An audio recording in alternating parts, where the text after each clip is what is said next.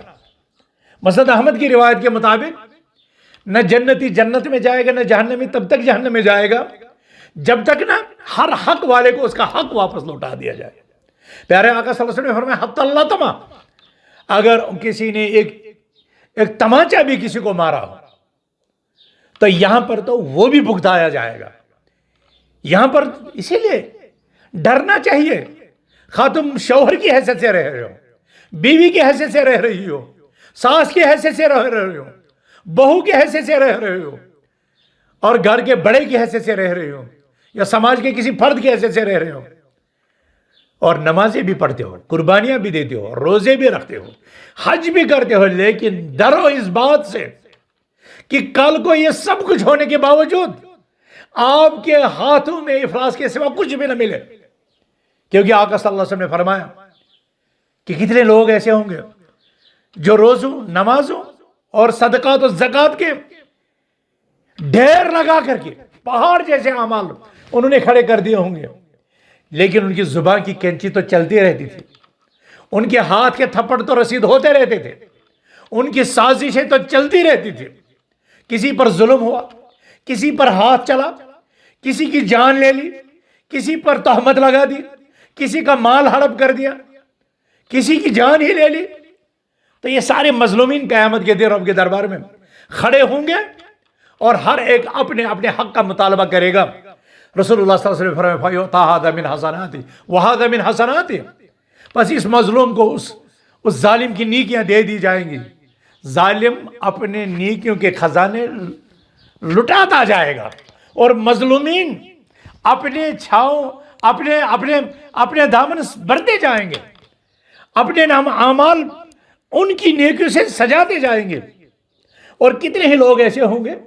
جو اپنی نیکیاں بڑھتے بڑھتے جہنم کا ایندھن بنیں گے، اور کتنے مظلوم ہوں گے جو اپنے گناہوں کی وجہ سے جہنم میں تو جائیں گے، لیکن دوسروں کے اعمال اپنے نام اعمال میں درج ہونے کے ساتھ وہ پھر جنت کے حقدار۔ حسن بصری رحمۃ اللہ علیہ، جب سے مجھے پتہ چلا غیبت حرام ہے تو میں نے غیبت کرنا چھوڑ دی، کیونکہ غیبت اپنی نیکیاں دوسروں کو دینا ہے۔ کہتے تھے اگر میں کسی کی غیبت کروں تو اپنے والدین کی، کیونکہ میرے والدین ہی میری نیکیوں کے سب سے زیادہ حقدار ہیں۔ کتنی آسانی سے ہم گھر کے کچن میں بیٹھ کر کے اپنی نیکیاں لٹاتے رہتے ہیں، نمازیں پڑھتے ہیں، لیکن پھر غیبتیں، چغلخوریاں، بہتان تراشیاں کر کے ہم اپنے سارے خزانے لٹاتے رہتے ہیں۔ اس ظلم کو شریعت اسلامی نے حرام کیا۔ اتقوا الظلم فإن الظلم ظلمات یوم القیامہ۔ یہ ظلم وہ شدید ترین جرم ہے جسے اللہ سبحانہ وتعالی نے اپنی ذات کے اوپر بھی حرام قرار دیا ہے، اور ہم سب کو بھی ایک دوسرے پر یہ ظلم کرنا حرام قرار دیا ہے۔ اللہ سبحانہ وتعالی فرماتے ہیں یا عبادی انی حرمت الظلم علی نفسی وجعلتہ بینکم محرما فلا تظالموا۔ اے میرے بندو، میں نے ظلم کو اپنی ذات پر حرام کر دیا اور تمہیں بھی ایک دوسرے پر ظلم کرنا حرام کر دیا۔ جس امت کے پاس، جس سماج کے پاس، جن لوگوں کے پاس شریعت کا اتنا عظیم فلسفہ حیات ہو، نظام عدل ہو، آئلی سسٹم ہو، وہاں پر بہو، تیل، مٹی کا تیل لگا کر کے جلا دی جائے، گیس کی نظر کر دی جائے، وہ دریا میں کودنے پر مجبور کر دی جائے، بیٹا اپنی ماں پر ہاتھ اٹھائے، بیٹا اپنے والد پر ہاتھ اٹھائے، نہیں، یہ ہمارے سماج کو زیب نہیں دیتا، یہ ہمارے معاشرے کو زیب نہیں دیتا۔ یہ ان کا تو مذہب ہو سکتا ہے، یہ ان کا طریقہ تو ہو سکتا ہے، جو اللہ کو نہیں مانتے، جو رسول اللہ صلی اللہ علیہ وسلم کو نہیں مانتے، جو دین اسلام کو نہیں مانتے، جن کے پاس اتنی روشن اور اعلیٰ تعلیمات نہیں ہے، وہ تو کر سکتے ہیں یہ، جبکہ وہ بھی نہیں کریں گے، ان کو بھی نہیں کرنا چاہیے۔ لیکن جن کے پاس اتنا عظیم نظام رحمت ہو،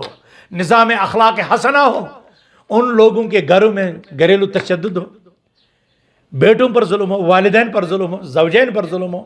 بیٹیوں، نندوں پر اور بھابھیوں پر، بہوؤں پر، پڑوسیوں پر، رشتوں پر ظلم و زیادتی ہو، نہیں، دین اسلام یہ نہیں سکھلاتا۔ بلکہ دین اسلام ہمیں امن، سکون، چین، جیو اور جینے دو، لا ضرر ولا ضرار کی عظیم پالیسیاں دیتا ہے۔ یہی ہمارے دین اسلام کا حسن ہے، اور اسی اخلاق حسنہ سے ہمارا دین پورے عالم میں پھیلا ہے۔ آئیے ہم گھریلو اویئرنیس، گھریلو حقوق کی اویئرنیس، بیداری مہم جگائیں اپنی ریاست میں، اپنے علاقوں میں، اپنے گھروں میں، اپنے محلوں میں، اپنے سماج میں، اور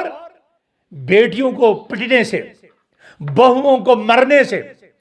بیویوں پر ظلم و زیادتی سے، ساسوں کی نافرمانی سے یا بہوؤں کی حق طلبی سے ہم اپنے گھروں کو پاک کریں، صاف کریں۔ اللہ تعالیٰ آپ کو بھی اور ہم سب کو بھی